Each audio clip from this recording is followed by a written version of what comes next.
Omuyimbi Alien Skin akuzizza amazaalibwa ge mu ngeri ndala nnyo. Munnange lengera kye bamukoze mu katambi esayidi eno, bamusudde mu mazzi ate ng'era akabaga bakamukoledde. Nkugambye nti nno esayidi eno e Kenya, ate nga ku sayidi y'emu munnange ate Pallaso kw'ossa ate ne mwana mulenzi munnange ate Dr. Jose Chameleone beekoze ebintu munnange. Laba engeri gye babadde bashayiningamu esayidi eno.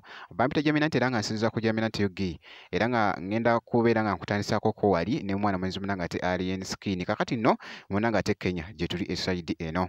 Era nga amazaalibwa g'omwana mulenzi munnange ate Alien Skin munnange ag'omulundi guno gabadde ga njawulo. Jjukira nti nno gamusanze Kenya. Gamusanze Kenya naye ekibadde mu katambi munnange babadde bagezaako musula wali mu mazzi. Kuba tukimanyi bulungi nti nno omuntu abanga akuza amazaalibwa ge ebiseera ebisinga bajja ne bamuyiira amazzi. Naye leero ye kye bamukoze baagadde musula mu swimming pool munnange esayidi eno. Naye ssebo naye abadde awalaza empaka nga tayagala gagwamu. Naye ne bamala ne bagamusuulamu era nga bw'olaba.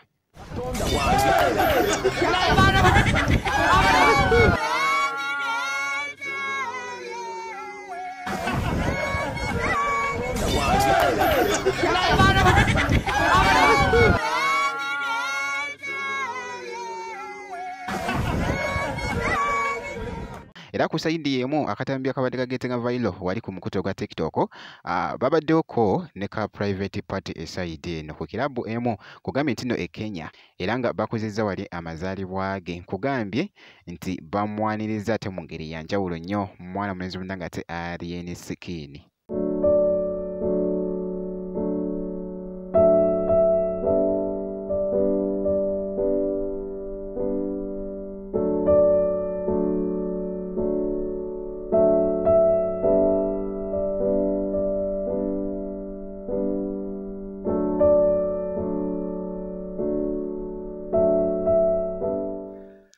Byebyo nno munnange ate ebiri mu kutambula esayidi eyo ku mwana mulenzi ate munnange ate omuyimbi Alien Skin. Kati awo kankuggyeko ate nkutegeezeko esayidi eno. Nkugambye nti nno waliwo akatambi akabadde kagetenga viral wali ku mikutu egy'enjawulo munnange Dr. Jose Chameleone ne muganda we Pallaso esayidi eno. Bannange babadde beesaze ebikumba esayidi eno nga bonna ate nga baaka okukamako bumazi. Akatambi kano kabadde kagetengako wali ate viral ku mukutu kugambye nti nno gwa TikTok kw'ossa ate n'emikutu emirala.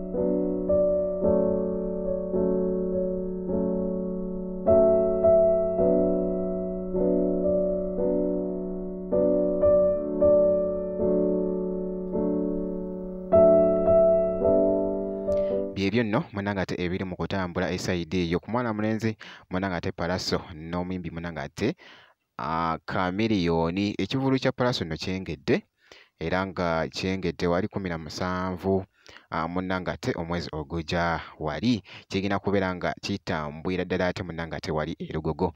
Bwe nti bwe nkoze era nga bwe nti bwe nkyekenzeko ku bantu bano ngenda kusaba vidiyo gimpe like kasobya nga tonnaba kusubscribinga ate nakyo kikoleere ddala. Ngenda kubeera nga nkomawo ate masseeyo katono nnyo bwe nti.